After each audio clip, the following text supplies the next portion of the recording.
Meaning complete, objective complete. आज हम लोग स्टार्ट करने वाले हैं क्लासिफिकेशन ऑफ बिजनेस एक्टिविटीज़। हाय, मैं हूँ इशिता खरे और आज हम लोग पढ़ने वाले हैं क्लासिफिकेशन ऑफ बिजनेस के टू पार्ट्स। तो बिजनेस एक्टिविटीज़ के जनरली टू पार्ट्स हैं, first is industry and second is commerce. अब इसको हम लोग डिटेल में पढ़ने वाले हैं, तो क्यों ना इसके क्लासिफिकेशन को हम लोग टू पार्ट्स में डिवाइड कर दें, इंडस्ट्री एंड कॉमर्स। तो आज हम लोग सिर्फ और सिर्फ इंडस्ट्री कवर करने वाले हैं। हमने ये रिव्यू बहुत लिया है, तो हमने ये सुना है कि लोगों को इसको रिवाइज करने या इसको याद करने में बहुत टफ लगता है, तो क्यों ना इसको आज हम लोग बहुत नए तरीके से पढ़ते हैं, कुछ एनिमेशंस के थ्रू पढ़ते हैं, ताकि आपको ये स्टोरी हमेशा के लिए दिमाग में बैठ जाए और आपको ये स्टोरी के साथ हर टर्म्स याद हो जाए। तो चलिए चलते हैं, स्टोरी सुनते हैं। वेट वेट वेट, ये स्टोरी हम ना सुना करके चलिए बिट्टू से सुनते हैं, वो इस स्टोरी को ज़्यादा अच्छे से सुनाएगा क्योंकि ये उसी के घर की बात है। तो चलिए पहले बिट्टू से इसकी स्टोरी सुनते हैं और फिर उसकी डिटेलिंग हम समझाएंगे। तो एक चलिए। समय की बात है। दूर गांव में एक परिवार रहा करता था। उस परिवार का नाम था इंडस्ट्री। उनके दो बेटे और एक बिटिया थी। पहले बेटे का नाम प्राइमरी था, दूसरा सेकेंडरी और बिटिया का नाम टर्शरी। जो पहला बेटा था प्राइमरी, पहले बहुत अच्छी नौकरी करता था। कोल माइंस में जॉब करता था वो। लेकिन पता नहीं फिर क्या उसका दिमाग फिरा, सब कुछ छोड़कर वापस गांव आ गया और यहाँ मछली पालन, मुर्गी पालन करना शुरू कर दिया। खैर छोड़ो, लेकिन इनका दूसरा बेटा जो कि बहुत अच्छी जगह नौकरी करता था, पता है कहाँ करता था वो? मिल फैक्ट्रीज में काम करता था। चीनी मिल, कपड़ा मिल, सारी मिलों में वो काम करता था। उसने इतना पैसा कमाया कि वो अब अपने गांव के लिए कंस्ट्रक्शन बिजनेस स्टार्ट कर दिया। उसने वहां बिल्डिंग्स बनाना शुरू कर दिए, वहां उसने रोड बनाना शुरू कर दिया। क्या बेटा है! अरे अरे रुको, अभी बिटिया भी तो बची है। बिटिया का नाम था टर्शरी। बहुत प्यारी बिटिया है, वो सबकी बहुत मदद करती थी। इसीलिए तो वो सबको, हर एक इंडस्ट्रीज को अब वो सर्विसेज देने लगी, जैसे banking services, warehousing services, insurance services. क्या परिवार था! काश हमारा भी ऐसा हम लोगों होता। ने स्टोरी तो कनेक्ट कर ली, आई होप स्टोरी आप लोग कनेक्ट कर पाए होंगे। तो चलिए, अब हर स्टोरी में जितने भी कैरेक्टर्स थे उनकी मीनिंग भी तो पढ़नी है, स्टोरी के साथ हमें उसको मीनिंग को भी ऐड ऑन करना है। तो सबसे पहले हम लोगों ने क्या पढ़ा, उन्होंने बताया कि आपको इंडस्ट्री के बारे में, फैमिली थी एक इंडस्ट्री। इंडस्ट्री की मीनिंग समझ लेते हैं। इंडस्ट्री एक्चुअल में क्या है, ये आपको वो बिजनेस एक्टिविटी है, क्योंकि ये बिजनेस का एक पार्ट है, बिजनेस एक्टिविटी का एक पार्ट है, तो ये एक वो बिजनेस एक्टिविटी है जो कि क्या करती है, कन्वर्ट करती है। किसको कन्वर्ट करती है? रॉ मटेरियल को कन्वर्ट करती है, किसमें? फिनिश गुड्स में। फिनिश गुड्स मतलब जो कि आप मार्केट में उसको सेल कर सको। तो ऐसे रॉ मटेरियल, जैसे कि रॉ मटेरियल अगर हम लोग कनेक्ट करें तो वो सारे रॉ मटेरियल्स आ जाएंगे, जैसे जो भी खेती में जो चीज़ होती है, जैसे शुगर केन से हम लोगों ने उसको बनाया फिनिश गुड्स, उससे हम लोगों ने शुगर बनाई।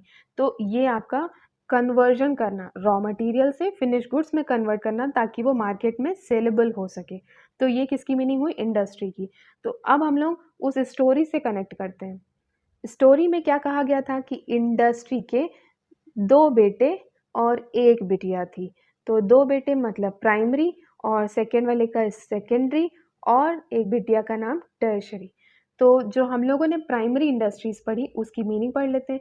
प्राइमरी इंडस्ट्रीज जनरली वो इंडस्ट्रीज होती हैं जो कि सिर्फ रॉ मटेरियल से रिलेटेड होती है, मतलब उसको डायरेक्ट, उसमें कोई प्रोडक्शन नहीं होता है, डायरेक्ट उसको, जैसे अगर ज़मीन है वहाँ से एक्सट्रैक्ट किया और मार्केट में सेल कर दिया। अगर खेती है तो खेती की और उसमें से जो भी ग्रेन्स आए उसको मार्केट में सेल कर दिए। तो ये सारे क्या है? प्राइमरी इंडस्ट्रीज़ है। इसको अभी हम लोग डिटेल में पढ़ेंगे, डिटेलिंग में प्राइमरी, सेकेंडरी और टर्शरी पढ़ेंगे, लेकिन प्राइमरी की मीनिंग क्लियर हुई।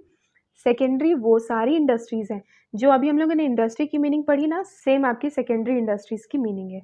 जैसे कि हम लोगों ने इंडस्ट्री में पढ़ा, ये कन्वर्ट करता है रॉ मटेरियल से finish goods. Similarly secondary industries भी यही करती है। जो भी प्राइमरी इंडस्ट्रीज से जो भी प्रोडक्शन होता है, जैसे अगर हम लोगों ने बात की शुगर केन मतलब गन्ना, वहाँ से आया प्राइमरी इंडस्ट्रीज में, और अगर गन्ना मार्केट में डायरेक्ट सेल हो जा रहा है तो वो प्राइमरी इंडस्ट्रीज का पार्ट है।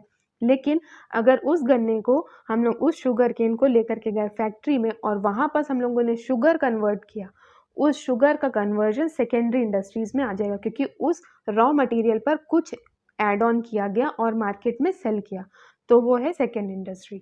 हम लोगों ने थर्ड देखा, थर्ड उसकी बिटिया थी जिसका नाम था टर्शरी। अभी टर्शरी जो है ये सर्विसेज है। ये सर्विसेज मतलब ये वो सारी सर्विसेज जो कि banking services, warehousing services, transportation services, advertising services, वो सारी सर्विसेज जो कि प्राइमरी और सेकेंडरी को एग्जीक्यूट करने में हेल्प करती है। टर्शरी जो है ये हेल्प किस में करती है, प्राइमरी में भी और सेकेंडरी में। तो आप इसको कनेक्ट कर सकते हो, ये एक ऐसी सिस्टर है जो कि अपने बड़े भाई को और छोटे भाई दोनों को हेल्प करती है। तो अब समझ में आ गया। अब हम लोग इसके एक एक करके प्राइमरी, फिर सेकेंडरी, फिर टर्शरी देखते हैं। तो अभी हम लोग प्राइमरी इंडस्ट्रीज देख लेते हैं। प्राइमरी इंडस्ट्रीज वो हम लोगों ने पढ़ी, ये वो इंडस्ट्रीज है डायरेक्ट अर्थ से निकाला और उसको मार्केट में सेल कर दिए। जैसे कि इसके हम लोगों ने 2 पार्ट्स पढ़े। पार्ट हम लोगों ने कैसे कनेक्ट किया था, एक प्राइमरी, एक उसका बड़ा बेटा है जो कि सबसे पहले कोल माइंस में काम करता था। कोल माइंस एक एग्जाम्पल है एक्सट्रैक्टिव इंडस्ट्रीज का, ठीक है, एक्सट्रैक्टिव इंडस्ट्रीज का एक पार्ट है या इसका एग्जाम्पल है। और हम लोगों ने पढ़ा कि वो कोल माइंस में जॉब करता था और वहाँ से वो उसको छोड़कर आ गया गांव में, और गांव में उसने क्या किया, फिशिंग की, मतलब मछली पालन, मुर्गी पालन, मतलब पोल्ट्री फार्मिंग और फिशिंग, ये सारी चीज़ें उसने, पिसीकल्चर, ये सब स्टार्ट कर दिया। तो ये सब क्या है, आपका जेनेटिक इंडस्ट्रीज का एक पार्ट है। तो आप ये कह सकते हैं डायरेक्ट, अगर हम लोग एक्सट्रैक्टिव इंडस्ट्रीज का देखें तो कोई भी चीज़ डायरेक्ट अर्थ से एक्सट्रैक्ट किया गया, मतलब निकाला गया और मार्केट में सेल कर दिया गया, तो वो प्राइमरी इंडस्ट्रीज है या वो एक एक्सट्रैक्टिव इंडस्ट्रीज है। अगर उसमें जीन से रिलेटेड है, जैसे पोल्ट्री फार्मिंग है, डेयरी फार्मिंग है, पिसीकल्चर है, पिसीकल्चर मतलब फिशिंग का, तो ये सारी चीज़ें जो हैं जिसमें जीन वगैरह इन्वॉल्व हो रहा है, जेनेटिक इन्वॉल्व हो रहा है, तो ये हमारी प्राइमरी इंडस्ट्रीज हो जाएंगी। तो प्राइमरी इंडस्ट्रीज के 2, एक्सट्रैक्टिव और जेनेटिक। आई होप क्लियर होगा। अब चलते हैं सेकेंडरी में। अब हम लोग सेकेंडरी इंडस्ट्रीज, सेकेंडरी इंडस्ट्रीज उसका सेकेंड बेटा था। इसने, इसकी स्टोरी से हम लोग इसको कनेक्ट करते हैं, ठीक है। ये जो था ये कहाँ पहले काम करता था, ये मिलों में काम करता था। कौन कौन से, चीनी मिल, कपड़ा मिल, यही पढ़े हम लोग। तो ये जो है मिल से आप लोग याद कर सकते हैं मैन्युफैक्चरिंग इंडस्ट्रीज, ठीक है, ये मैन्युफैक्चरिंग इंडस्ट्रीज से डील करता है। उसने मैन्युफैक्चरिंग इंडस्ट्री से बहुत ज़्यादा पैसे कमाए और उसके बाद उसने अपने गाँव में कंस्ट्रक्शन बिजनेस स्टार्ट कर दिया और अपने गाँव में रोड वगैरह सब कंस्ट्रक्ट करने लगा। तो यहाँ से अब हम लोग समझ रहे हैं मैन्युफैक्चरिंग इंडस्ट्रीज और कंस्ट्रक्शन इंडस्ट्रीज। अभी मैन्युफैक्चरिंग इंडस्ट्रीज क्या है, फिर से समझ लेते हैं। ये वो सारी इंडस्ट्रीज हैं जो कि एक फैक्ट्री में कोई जा करके कोई चीज़ का प्रोडक्शन किया जा रहा है। जैसे कोई भी चीज़ को, अगर हम लोग अभी इसकी डिटेलिंग, मैन्युफैक्चरिंग के अब हम लोग डिटेलिंग भी पढ़ने वाले हैं, लेकिन इसको समझा दे रहे हैं कि फैक्ट्री में जा करके कोई भी चीज़ का प्रोडक्शन रॉ मटीरियल से कन्वर्जन किया जा रहा है, वो है सेकेंडरी इंडस्ट्रीज का ही पार्ट है ना। तो इसका मीनिंग ये है। अभी हम लोग कंस्ट्रक्शन देख लेते हैं। कंस्ट्रक्शन मतलब उस साइट में जाकर के आपने कुछ कंस्ट्रक्शन किया। मैन्युफैक्चरिंग का क्या है, मैन्युफैक्चरिंग आपने हर जगह नहीं कर सकते, सिर्फ फैक्ट्री में आप करोगे। लेकिन कंस्ट्रक्शन जो है आप सिर्फ और सिर्फ उस एरिया में जा करके, जहाँ आपको कंस्ट्रक्शन करना है वहाँ आप जा करके उसको कंस्ट्रक्ट करते हैं। तो आई होप ये समझ में आया है। अब हम लोग चलते हैं मैन्युफैक्चरिंग इंडस्ट्रीज। ये वो इंडस्ट्रीज हैं जो कि अभी हम लोगों ने पढ़ा, जो सिर्फ और सिर्फ प्रोडक्शन हो रहा है फैक्ट्री के अंदर। फैक्ट्री के अंदर प्रोडक्शन मतलब इसमें हम लोग रॉ मटेरियल से फिनिश गुड्स में कन्वर्जन कर रहे हैं, जो सेकेंडरी की मीनिंग है। सेम मैन्युफैक्चरिंग में भी वही मीनिंग आएगी, लेकिन इससे अब हम लोग के इसके टाइप्स भी पढ़ने हैं, तो इसको हम लोग कनेक्ट कर सकते हैं। यहाँ हम लोग मैन्युफैक्चरिंग का मनु लेंगे, MANU, मनु। वो पास हो गई। पास की फुल फॉर्म क्या, पास कैसे लिखते हैं हम लोग, PASS लिखते हैं, इसमें हम लोग PAAS लिखेंगे, पास, ठीक है। P फॉर क्या आएगा आपका, P फॉर आ जाएगा आपका प्रोसेसिंग इंडस्ट्रीज। प्रोसेसिंग इंडस्ट्रीज अभी हम लोग डिटेलिंग भी इसको पढ़ने वाले हैं, ठीक है। Processing industries. सेकेंड आ जाएगा आपका एनालिटिकल इंडस्ट्रीज और नेक्स्ट ए से आपका आएगा असेंबली इंडस्ट्री, एस से आएगा हमारा सिंथेटिक इंडस्ट्री। तो ये हम लोगों ने टोटल कितने पढ़ने हैं, PAAS 4 इंडस्ट्रीज मैन्युफैक्चरिंग इंडस्ट्रीज के अंदर होते हैं। इसको डिटेलिंग में पढ़ना है क्योंकि ये भी तो हम लोग को डिटेल पढ़ना है और ये भी समझ में आना चाहिए। अभी प्रोसेसिंग इंडस्ट्रीज देखते हैं। प्रोसेसिंग इंडस्ट्रीज वो सारी इंडस्ट्रीज होती हैं जिसमें हम लोग बहुत सारे स्टेजेस में प्रोडक्शन करते हैं।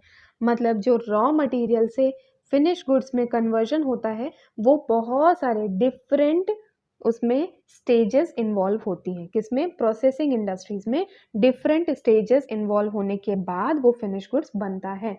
जैसे इसका एग्जांपल आप ले सकते हैं आयरन एंड स्टील इंडस्ट्रीज या शुगर इंडस्ट्रीज, जो भी हम लोगों ने पढ़ा वो प्रोसेसिंग इंडस्ट्रीज का ही एक पार्ट है क्योंकि शुगर केन से हम लोग शुगर बनाते हैं जो कि बहुत से स्टेजेस क्रॉस करके शुगर बनती है। नेक्स्ट अगर हम लोग देखते हैं एनालिटिकल इंडस्ट्रीज। एनालिटिकल इंडस्ट्रीज मतलब क्या हुआ, ये भी क्या है, रॉ मटेरियल से फिनिश गुड्स तो कन्वर्जन करता है लेकिन रॉ मटेरियल को बहुत छोटे छोटे पार्ट्स में डिवाइड कर देते हैं और उसके बाद हमारा फिनिश गुड्स बनता है। अब लोगों को हो सकता है कुछ कंफ्यूजन हो, प्रोसेसिंग में डिफरेंट स्टेजेस इन्वॉल्व होने के बाद फिनिश गुड्स बनता है, लेकिन एनालिटिकल में क्या है, यहाँ पर एक प्रोडक्ट को रॉ मटेरियल को ही हम लोगों ने छोटे छोटे पार्ट्स में डिवाइड कर दिया। अब हमने उनको छोटे पार्ट्स में डिवाइड करने के बाद सारे पार्ट जो है मार्केट में सेलेबल होते हैं। जैसे इसका सबसे बेस्ट एग्जांपल है पेट्रोलियम। ठीक है, पेट्रोलियम जो है आप मार्केट में उसको बहुत सारे रॉ मटेरियल ही है पेट्रोलियम, उसको हम लोग छोटे छोटे पार्ट्स में डिवाइड करेंगे। पहला पार्ट हो जाएगा डीजल जो कि मार्केट में सेल होता है, दूसरा है केरोसिन ऑयल जो भी मार्केट में सेलेबल है, और आपका आ जाएगा गैसोलीन जो भी मार्केट में सेल होता है, पेट्रोल वो भी मार्केट में सेल होता है। लेकिन ये प्रोसेसिंग में क्या था, शुगर इंडस्ट्री, जिसमें आपने शुगर केन से शुगर बनाया और मार्केट में सेल हुआ। तो आई होप एनालिटिकल और प्रोसेसिंग इंडस्ट्रीज में आपको कोई कंफ्यूजन नहीं होगी। अब हम लोग देखते हैं असेंबल इंडस्ट्री, असेंबली इंडस्ट्रीज। ये जनरली वो इंडस्ट्रीज होती हैं जिसमें हम लोग कुछ ना कुछ असेंबल करते हैं। ये वो सारी इंडस्ट्रीज हैं जो कि मैन्युफैक्चरिंग ऑफ कंप्यूटर में हम लोग बहुत सी, क्योंकि ऐसे हैं चीज़ें, हाँ पूरा कंप्यूटर एक कोई कंपनी नहीं बनाती, कोई किसी की गुड प्रोडक्शन है, गुड थिंग्स हैं उसको उसमें असेंबल करके प्रोड्यूस कर दिया जाता है। जैसे कार मैन्युफैक्चरिंग का इंडस्ट्रीज हैं जो कि असेंबल करके बनती है, टायर कोई बनाता है और उसको असेंबल कर दिया जाता है, और उसके ग्लासेस कोई बनाएगा उसको असेंबल किया जाता है। तो ये सारी जो है असेंबली इंडस्ट्रीज हैं। लास्ट है सिंथेटिक इंडस्ट्रीज। सिंथेटिक इंडस्ट्रीज वो सारी इंडस्ट्रीज हैं जिसमें कुछ ना कुछ केमिकल इंक्लूड करके, रॉ मटेरियल में कुछ ना कुछ केमिकल इंक्लूड करके फिनिश गुड्स बनता है। जैसे सोप मैन्युफैक्चरिंग इंडस्ट्री, सोप जो है उसमें कुछ ना कुछ केमिकल बनने के बाद ही हमारा सोप बनता है। रॉ मटेरियल जो भी चीज़ें हैं उन सब में कुछ केमिकल्स मिलने के बाद फिनिश गुड्स बनते हैं। आई होप अब सारी चीज़ें क्लियर हो गई होंगी। हम लोग सारी इंडस्ट्रीज पढ़ लेते हैं। पहला है आपका P for processing industries, A for analytical industries, A for assembly industries और S for synthetic industries. Processing में मतलब जिसमें हम लोगों ने रॉ मटेरियल्स को फिनिश गुड्स में बनाए लेकिन डिफरेंट स्टेजेस के थ्रू, यहाँ पर स्टेजेस आएंगे और उन स्टेजेस का जो फिनिश गुड्स बनता है वो मार्केट में सेल होता है, जैसे शुगर मिल। और हम लोगों ने नेक्स्ट पढ़ा एनालिटिकल इंडस्ट्रीज जो कि हमारे रॉ मटेरियल को फिनिश गुड्स में डिफरेंट, इसमें हम लोग उसको डिफरेंट पार्ट्स में डिवाइड कर देते हैं। डिफरेंट पार्ट मतलब यहाँ पर उसको ब्रोक कर देते हैं, रॉ मटेरियल को तोड़ देते हैं। रॉ मटेरियल टूटना मतलब ये हो जाएगा जैसे हमारा पेट्रोलियम का हम लोगों ने एग्जाम्पल दिया, और वो सारे मार्केट में सेल हो जाते हैं। नेक्स्ट हम लोग पढ़े हैं असेंबली इंडस्ट्रीज, इसमें आ जाएगा उसको हम लोग असेंबल। इंडस्ट्री क्या करती है, कोई भी नए प्रोडक्ट को बनाने के लिए बहुत सारी चीज़ें ऑलरेडी जो बन चुकी हैं उसको असेंबल करके न्यू प्रोडक्ट बना देती है, जैसे कार मैन्युफैक्चरिंग इंडस्ट्रीज है। नेक्स्ट है सिंथेटिक इंडस्ट्री जो कि सिंथेटिक मतलब यहाँ पर केमिकल का इन्वॉल्वमेंट है। तो आई होप ये सारे क्लियर हो गए होंगे। आई होप कंस्ट्रक्शन इंडस्ट्रीज को अब समझाने की तो ज़रूरत नहीं है। कंस्ट्रक्शन मतलब कुछ कंस्ट्रक्ट करना। क्या कंस्ट्रक्ट करना, बिल्डिंग कंस्ट्रक्ट कर सकते हैं, डैम कंस्ट्रक्ट कर सकते हैं। तो कोई भी चीज़ अगर आप कंस्ट्रक्ट कर रहे हैं, और ये कोई चीज़ फैक्ट्री में तो बनती नहीं है। फैक्ट्री में क्या आप बिल्डिंग बना करके वहाँ जाकर लगा देंगे, ऐसा तो नहीं होता। रोड आप फैक्ट्री में बना करके रोड वहाँ फिट कर देंगे, ऐसा नहीं होता ना। तो कंस्ट्रक्टिव इंडस्ट्रीज या जो भी कंस्ट्रक्शन इंडस्ट्रीज हैं, ये वर्किंग साइट जहाँ पर आपको प्रोडक्शन करना है वहाँ पर ही आप जा करके उसका प्रोडक्शन करेंगे और उसको फिनिश गुड्स वहीं पर बन जाएगी। तो आई होप अब हम लोगों को सेकेंडरी इंडस्ट्रीज में देख लेते हैं टर्शरी इंडस्ट्रीज। टर्शरी इंडस्ट्रीज वो सारी इंडस्ट्रीज आ जाएंगी जो कि सर्विसेज से डील करती हैं। आप लोगों को तो पता होगा, हमारे यहाँ हम लोग इकोनॉमिक्स में भी पढ़े हैं, प्राइमरी, सेकेंडरी और टर्शरी। सबसे ज़्यादा टर्शरी सेक्टर जो है वो ज़्यादा प्रॉफिट अर्न करता है इंडिया के लिए। अब हम लोग टर्शरी सेक्टर की कुछ पॉइंट्स पढ़ लेते हैं जो कि हम लोगों ने पढ़ लिया है कि जो टर्शरी, हमने उसको स्टोरी से कनेक्ट करते हैं। टर्शरी उनकी एक बिटिया थी जो कि सर्विसेज प्रोवाइड कराती थी, बैंकिंग सर्विसेज प्रोवाइड कराती थी, वेयर हाउसिंग सर्विसेज प्रोवाइड कराती थी, इंश्योरेंस सर्विसेज प्रोवाइड कराती है, ट्रांसपोर्टेशन सर्विसेज प्रोवाइड कराती है, एडवर्टाइजिंग सर्विसेज प्रोवाइड कराती हैं। तो ये सारी चीज़ें आ गई जो कि आपको सर्विस प्रोवाइड कराती। मतलब क्या है, प्राइमरी इंडस्ट्रीज़ को फंक्शनिंग कराने के लिए हेल्पफुल कौन है? Tertiary industries. सेकेंडरी इंडस्ट्रीज़ को भी फंक्शनिंग कराने के लिए टर्शरी सेक्टर ही आपका हेल्पफुल होता है। जैसे अगर आपको पैसों की ज़रूरत है, इन सारी इंडस्ट्रीज़ को ओपन करने के लिए पैसों की ज़रूरत है, तो आप टर्शरी सेक्टर मतलब बैंक की हेल्प लेते हैं। आपने सामान बना लिया और उसको ज़्यादा सामान बन गया तो उसको कहीं ना कहीं स्टोर करेंगे तो वेयर हाउसिंग की ज़रूरत पड़ेगी। इंश्योरेंस, अगर सामान कहीं जल वल जाता है और उसके लिए आपको इंश्योरेंस अपना निकालना है तो आप इंश्योरेंस सर्विसेज ले सकते हैं। अपने सामान को लोगों तक पहुंचाने के लिए ट्रांसपोर्टेशन सर्विसेज चाहिए, और अपने सामान की आपको लोगों तक इंफॉर्मेशन भी तो देनी है, तभी तो आपका सामान बिकेगा। तो वो एडवर्टाइजिंग सर्विसेज, ये भी एक सर्विसेज हैं जो कि प्राइमरी और सेकेंडरी को हेल्प करती हैं। तो आई होप अब सब कुछ क्लियर हो गया होगा। तो चलिए अब हम लोग चलते हैं क्वेश्चन सॉल्यूशन में। तो ये आपके लिए क्वेश्चन है, इसका आंसर आप कमेंट बॉक्स में दे सकते हैं। और इसके बाद हम लोग क्या पढ़ने वाले हैं, नेक्स्ट वीडियो में classification of the business activities को और डिटेलिंग में, मतलब हम लोग उसका कॉमर्स सेक्शन पढ़ेंगे। तो अभी हम लोग के लिए इतना काफ़ी है। और अगर आप हमसे और कनेक्ट रहना चाहते हैं तो आप फेसबुक, टेलीग्राम, इन सब में आप हमसे कनेक्ट हो सकते हैं, और डिस्क्रिप्शन में कुछ लिंक दी हैं, आप उससे भी डिटेल हमारी ले सकते हैं। अगर आपको आज की क्लास थोड़ी सी भी अच्छी लगी होगी तो प्लीज़ लाइक कर दीजिएगा और सब्सक्राइब कर दीजिएगा अगर आप इन वीडियोज़ को कंटिन्यू देखना चाहते हैं।